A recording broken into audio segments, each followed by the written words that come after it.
guys, welcome back inside of the Plastic Planet. I'm your host, Nick Nack, hanging out with you guys tonight. Guys, I'm downstairs here in the arcade/archive room because I finally got this room in a really nice state, and I'm really pleased about it. And I'll be showing it off in a future video. But tonight, actually, I got a shit ton of Star Wars stuff to show off to you guys. So we're going to be heading upstairs into the Star Wars wing of the Plastic Planet to show off to you guys not only some awesome 3 3/4 inch love, including from the retro figure line of Obi-Wan Kenobi, really awesome. I got a nice Hot Toys figure to show off to you guys as well. So let's get on it. Let's get on it right now.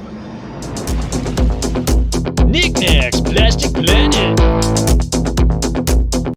Alrighty guys, so check it out. Here is Ahsoka Tano from Season 7 of the Clone Wars, and sort of more of a live-action versioning of that character, which I kind of dig here from Hot Toys. But anyway, here's the outside of the box, and this is your standard Hot Toys fare.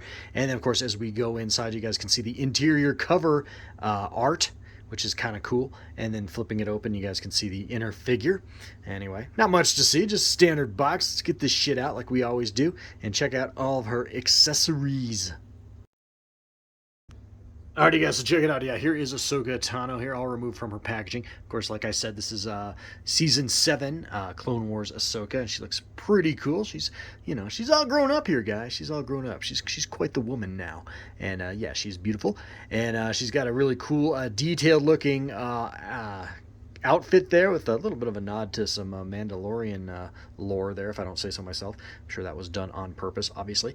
The figure itself looks absolutely fantastic. She's really good looking. Really great looking face sculpt there. Like I said before, I think it's more of a live action versioning of her appearance in the Clone Wars animated series, which I think is pretty damn cool. She's got some gauntlets there. She's got some tights. She's got some boots. A little pissed off. She was a little annoying to remove all the little tiny plastic fucking booties that Hot Toys puts on these things so that they don't get wrecked in the box. And it feels like, and I say this a lot, guys, and you know, maybe I need to have more patience. Maybe I need to exercise a little more patience, but it sure annoys me when I have to like take a pair of toenail clippers or an X-Acto knife to a Hot Toys figure to get the plastic shit off the feet and arms. Just kind of annoying. The legs and arms, I should say. Kind of annoying. But anyway, that's not here nor there. Anyway, she comes with a bunch of other accessories, as you guys can see. No light-up lightsabers on this one, I don't believe. So this is kind of refreshing, honestly. As you guys know, if you watched my last video and I reviewed the Hot Toys 40th anniversary Snowspeeder Luke Skywalker, he does come with a light-up lightsaber effect with the LR44 or whatever watch batteries, and those things suck. So anyway, not a big fan. So anyway, kind of glad I don't have to monkey around with that this time. She does come with a really cool Jedi cloak, which we'll put on her at some point. And she does come with some awesome character hologram transmission kind of things. Got Obi-Wan, Anakin, and I believe Yoda there. And then, of course, there is that transmitter there, that hologram transmitter. She's got some little clip-on things for her belt. Those are so the lightsaber hilts can clip into her belt, I believe, over in here. So that's kind of neat. And then, not sure what this is. But, yeah, anyway, I'm sure it's part of her belt as well. Anyway, she's got 2 lightsabers, of course, her signature shorter lightsaber and longer blade, and then some awesome swinging effects for both of those, which is really neat, and a thermal detonator. So that's kind of cool. You guys can see that. There it is. Anyway, so yeah, thermal detonator. Get my nasty ass hands out of the shot, but yeah, so cool. And then there's the stand there, pretty standard fare, and then a number of hand assortments to swap out for different posing. So anyway, let's get her in some poses and take a look. Should be cool. Alrighty guys, so here she is in kind of a little bit of a battle pose that I have gotten her into. Now, first off, I gotta tell you guys, this figure actually kind of has some rules. She's kind of like the late great John Ritter. She has 8 simple rules. Well, maybe not 8, but she's got a couple. Maybe more like a Mogwai, you know, like from Gremlins. You know, don't feed her after midnight. But she does have some rules you gotta kind of watch out for. First of all, her arms are kind of this rubbery. It's basically rubber, I guess. And you guys are going to see when you do pose her, you're crimping that rubber. And it actually says in the directions not to leave her in a pose for too long. I imagine a pose with her arms bent for too long. Now, I don't know what too long means. Does it mean a day, a week, a month, a year? I don't know. But you leave it in it for too long and you're going to fuck up your figure. Fucked up! That's right. You will fuck her up. And so that sucks. So you guys got to be a little bit mindful of that. I'm not exactly sure how I'm going to get this thing in a pose because I don't really like to mess with my stuff once I have them in a particular pose, once I have most of my action figures in a particular pose. So I'm not exactly sure how I'm going to go about this because I do like this a lot. It's really, really cool. Dynamic looking pose there, if I don't say so myself. I got to her two lightsaber lit there, and then you can go one with the swinging blade effect, with one with more of a stationary blade, or like a stationary blade effect, which is really, really cool. It looks really, really good. Now this is, obviously I think I've seen people online get her in much cooler poses than this, but yeah, she's got some articulation, so the ability is there. But I don't know, man. I mean, it's like Baby Grogu here, 1/1 scale Hot Toys Baby Grogu. I mean, as you guys all know, if you know anything about this piece, you can close his mouth, but that rubberized plastic all tight up in there, man. How long until it looks like he got worked over by fucking Jason? Yeah. So anyway, that's a bit of a problem. It's a bit of a problem with this figure, and that kind of sucks. Again, I really, really like the look of her. I think she looks absolutely fantastic and gorgeous. But yeah, that's a bit of a letdown, bit of a bummer. Another rule is don't let these rubbery arms touch any sharp objects or fire, because again, you will fuck up your figure. Yeah.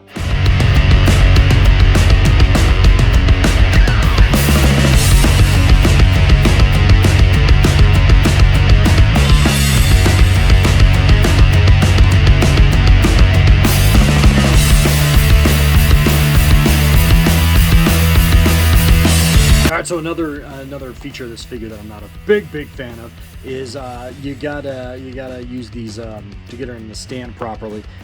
Unfortunately, it only comes with a waist grabber, and as you guys can see, I mean her outfit's got a lot of eccentricities about it. It's also kind of I want to say almost kind of, it has like a pleathery, rubbery feel to it.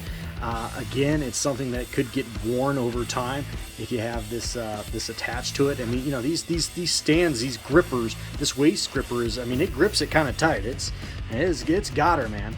And so that's a bit of a concern. Obviously, it's fine right now for my purposes here showing this off to you, but over time, that could be a problem. Anyway, so I popped off her head here, and first off to remove this part, which I forgot. I love when they do that. Anyway, here is her head removed, and there's actually a magnet feature in here with her eyeballs, so we're going to play with that. Okay, so correction, the eyes aren't actually run by a magnet, but her face attaches into her head with a magnet, as you guys can see there. And then you actually can manipulate her eye pose, and we're using this little tool over here that it comes with, this little guy here. So unfortunately, I only have one hand, so I can't really do it, on camera for you guys. I gotta run the camera too. I'm my own cameraman here on the Plastic Planet. I need to hire help. But anyway, so you use this little tool to and you can pose up her eyes so she can look in a certain direction, which is kind of neat. It's kind of reminds me of the DX7 Luke Skywalker, which is kind of cool. Yeah. So check it out. So I kind of moved the piece in there and kind of moved her eyes around, so it looks like she's looking off to the side there a little bit. I don't know. It looks maybe a little wonky actually, and from right there it looks good. But so you can pose her eyes, which is kind of neat. That's a nice value add. It certainly has more value than a light up lightsaber with watch batteries. So hats off in that respect to Hot Toys. Well done. So yeah, as you guys can see, you just kind of move those around using that little tool. Yeah, pretty cool. It looks kind of weird right there. She looks really weird like that. That's crazy eyes right there. That's crazy eyes, but looks better from that direction. Anyway, yeah, that's neat.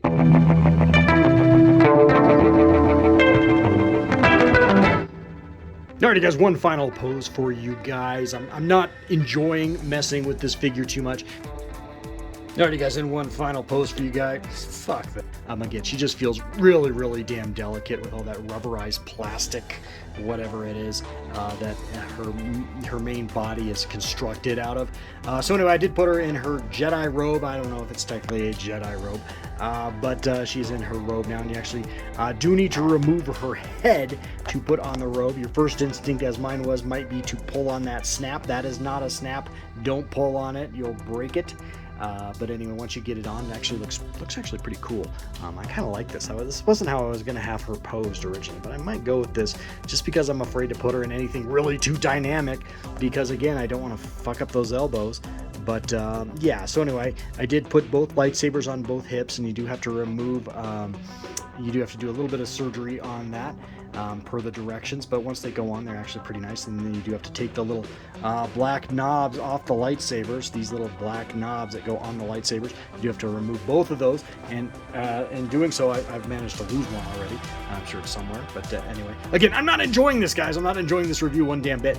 I like the figure a lot, and I'm not trying to be too negative about it, but yeah, playing with her sucks.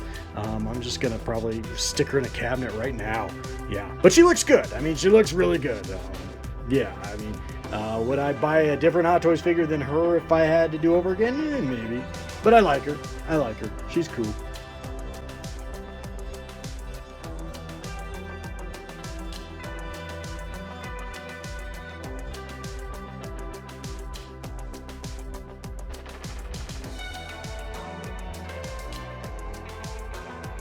Alright guys, well I basically like broke a sweat fucking around with that action figure, that Hot Toys Ahsoka. She's cool, but man, she's one high maintenance babe, let me tell you.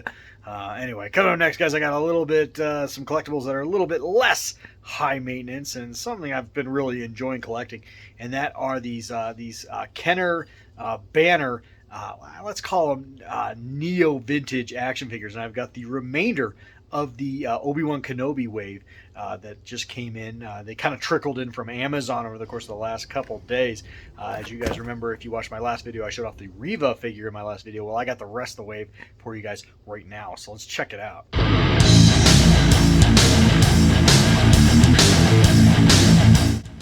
Alrighty guys, so let's take a look at these action figures, these Neo vintage action figures from Kenner, the retro collection from Obi-Wan Kenobi. Let's take a look at them outside of the box, and first up tonight guys, we have got the fifth brother, and yeah, this guy is pretty cool. I wish this guy would have gotten a little more screen time in the show. He was badass. I like his hat. He's got that like weird mushroom hat, and there of course is his double-bladed helicopter lightsaber, which looks kind of neat in vintage form. But yeah, I mean that's a pretty fine-looking action figure, if I don't say so myself. I don't have a lot to say, man, but we're just gonna roll through these, but just to give you a look-see at it, and yeah, I think it looks pretty fantastic. And next up, we got the Grand Inquisitor with that same double-bladed helicoptering lightsaber, and he's really cool. One standout feature for this figure, first off, I love the paint apps. I love that shiny black he's got on. Looks very awesome, very pleathery, I guess. And he also comes with a vinyl cape, which is also, just an amazing throwback to like the original 1978 Darth Vader, which I really love a lot. So again, very, very cool figure. Nice looking face sculpt on him. Again, just really captures what these figures would look like if they came out back in the late 70s, early 80s. So yeah, win-win.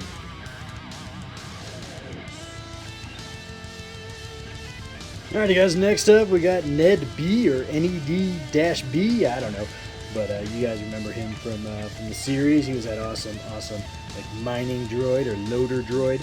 Yeah, he was cool. Of course, he had a big wrench. He thought he was gonna knock the shit out of some stormtroopers with it. Yeah, he was cool. I actually like his character design a lot, and I really love this his vintage retro form here in action figure medium. Yeah, he looks good. That's kind of some word salad there, but whatever. Anyway, yeah, he looks really good. I like him a lot. I'm always a stickler for droids, and I like him a lot. Yeah, he's cool. Alrighty, guys, next up we got Obi-Wan Kenobi himself, and I love this piece a lot.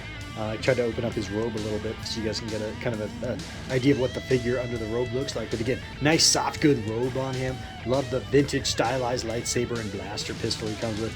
And yeah, again, absolutely fantastic, awesome looking action figures. Again, I just am such a sucker for these retro figures. They just go so well with my some of my childhood vintage figures, as well as ones that I've bought in recent years, and as well as other third-party and re-release figures I have as well. So again, absolutely fun, just really, really damn fun. And for $13 each, you can't beat that, man. It's so nice to just get a fun collectible and to be able to actually collect things and not totally break the bank. So yeah, I mean, in a perfect world, this should be like $6 to be honest, but $13 compared to like Hot Toys, I'll take it. Alrighty guys, and last but certainly not least, it's the retro collection, vintage stylized Darth Vader from the Obi-Wan Kenobi series. I love this one a lot, guys. This is definitely my favorite figure out of all these, and that just goes back to something I wanted as a child. going back to the early 80s. I loved my Darth Vader action figure from Kenner back in the day, but you know, those vinyl capes really didn't hold up to play very well. And as the line continued on into 83, 84, I really wished we had a soft good caped Darth Vader. That was on my wish list for decades, and now I finally have it. I mean, obviously I've got lots of soft good caped Darth Vaders from the modern line, but never from the vintage, and so this is really, really cool to have.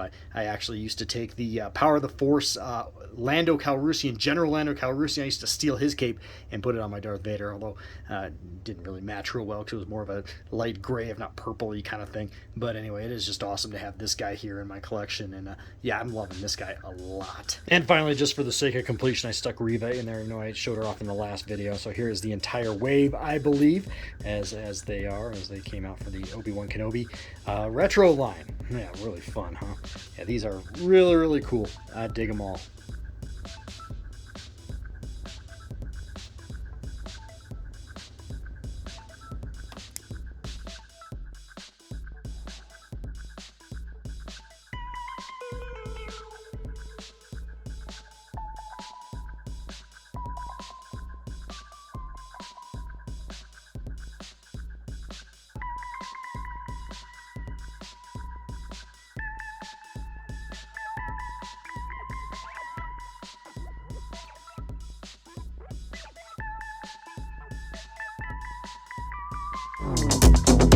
Knickknacks Plastic Planet.